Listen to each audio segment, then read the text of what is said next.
Hey friends, hello and welcome back to this YouTube channel. In today's another video tutorial, I'm going to share to you on how you can create or how you can make a custom border in your Microsoft Word. So without further ado, let's go quick into the process.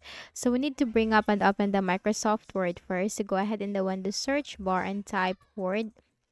Click on Microsoft Word. Click on blank document, maximize it. Now, if you click on the sign, click on page borders. You absolutely have borders in here, like this one, the box, a shadow. You also have here for the art. But what if you want to make or customize your own? Not your own border, but just to make your this border right here into another border which is not in the default borders right here. Okay, let's try on that. Click on watermark, click on this drop down arrow, and then you will find this custom watermark.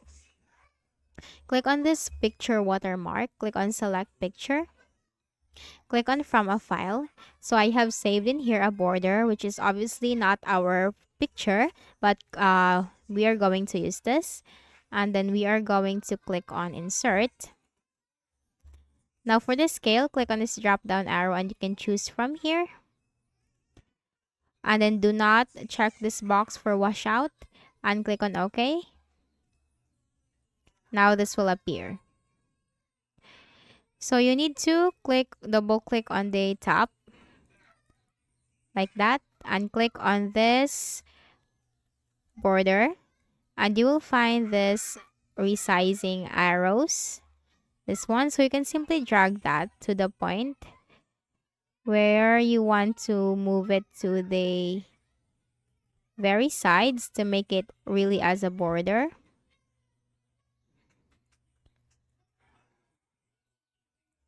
And that's it. You have just customized a border on your Microsoft Word. So that's it. I hope this video helped you. Kindly please do not forget to hit the like button and subscribe to our channel for more tutorials like this. Thank you for watching.